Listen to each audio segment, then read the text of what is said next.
So I watched the state of the campaign infomercial last night, and I learned how despicable and evil and wicked and crazy and stupid and insane, I guess, all the Democrats are. The John Trump told them several times how stupid and evil and un-American and crazy, and that's what he told them. I watched it, and then he went on and he told the whole world that the United States is full of fraud. He said there's a huge giant fraud problem in Maine and Massachusetts and New York, California and Michigan, all over the country. There's huge amounts of fraud. And there's so much fraud that, if they wipe it out, I guess they could balance the budget. That's exactly what the President of the United States said. He said a huge, massive fraud. And of course, he appointed J.D. Vance to head up the new White House. I guess it's going to be like a doggy commission. And they're going to go after all this huge, massive, unbelievable fraud that I've been raising hell about and exposing for over 45, 50 years. The banks, HUD, United States Department of Agriculture, FHA, Farmers Home Administration, the Federal Home Loan Bank, Fannie Mae, Freddie Mac. They robbed and looted the pension funds. Let's see. The savings and loans, and on and on and on. Giant, massive, unbelievable amounts of fraud. Now, if you look into my writings and all my videos and stuff, you'll discover I've been really bitching about this stuff for a long time and exposing it like, holy smokes, have I been exposing it. With lots of friends, by the way. I had an old friend, his name was Alan Stang. And then let's see, there was an old buddy of mine, Bobby Harmon from the Catbirds Nest. And then let's see, Brian Quigg, Mark Lombardi, going way back to Don Bowles, the guy they blew up in his car over all those land swindles and frauds and the Poconos and Arizona, etc. And then there was Paul Friggins, the Beware of the Ranchero Racketeers author, the Rattlesnake Acres story. Hell yeah. And then quite a few people like Stephen Pizzo and Mary Fricker. And one of my favorite ones was Paul Malao, I think his name, Malaro, something like that, with the Houston Post before they shut the Houston Post down.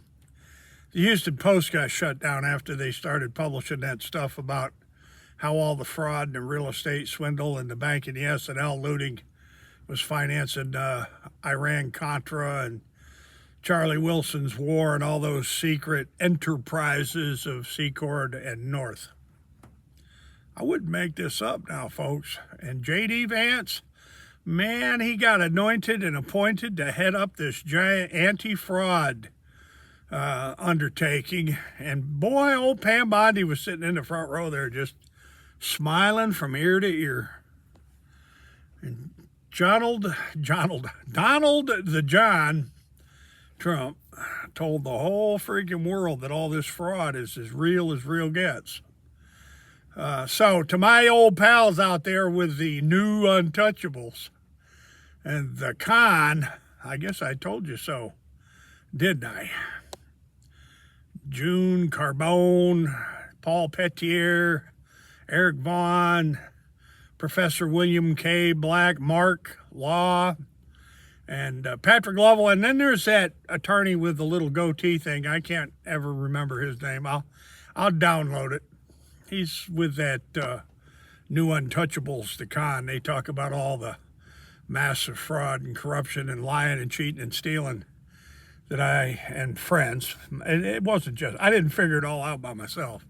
I just want to make that clear to everybody. I did not figure it all out by myself. Write that down, Patrick Lovell. Write it down, Patrick Lovell. You and Eric Vaughn, write that down. I didn't figure it all out by myself. Suffice it to say, down in Houston, the massive fraud case of the Colony Ridges, oh boy, you talk about a scam.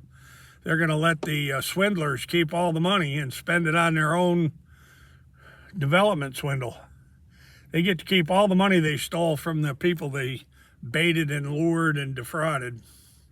They keep all the money, and the victims don't get any restitution. They don't get any damages.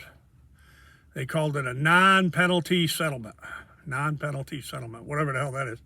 And well, I filed a brief. I think it's document 152, something like that. They just titled it the brief. They haven't made it so that you can read the brief, but it's there. And then there's some other people that got swindled and cheated at the Colony Ridges. They're filing briefs too. That's for the con there, the new untouchables. They can look into the biggest, the largest real estate swindle Ponzi con in Texas history down there in Montgomery County. That was all cooked up in Conroe and New Caney for the people living over there to Kingwood. You know, Exxon development there. The Exxon subdivision of Kingwood, just a little bit north of Kingwood there. Patrick Lovell knows where it is. So do J.D. Vance and Donald the John Trump. Giant, immense, unbelievable amounts of fraud all over the United States. There's a link posted below here that will explain the last 50 years of my life. Yeah. Sure will. Trillions in money laundering, trillions in bank looting and savings and loan robbing, and Fannie Mae, Freddie Mac, Sallie Mae, HUD. And if you got any questions, just get a hold of Catherine Austin Fitz. She'll explain the whole damn thing with Sam Bushman out of American Fork, Utah. You know where American Fork, Utah is, Patrick Lovell. I know you do. Pretty interesting stuff, ladies and gentlemen, this giant, unbelievable mountain of fraud. And, well, I don't know. I just want to tell you what I walked away with from the state of the campaign for the midterms. What they call it, state of the campaign. Yeah, last night. Donald Trump looked at the Democrats, I don't know, 6-8 times, and he told them they were all a bunch of trailer trash and crazy and insane and stupid and crooked. And, oh, my God, did he lay it on the Democrats or what? That everything great about America is the Republicans and him, and everything despicable and terrible are the Democrats. I mean, it's laughable, ladies and gentlemen. If it wasn't so twisted and sick, it would be laughable. Folks, the links and information you need are posted below, and as always, if their lips are moving, they're lying to you.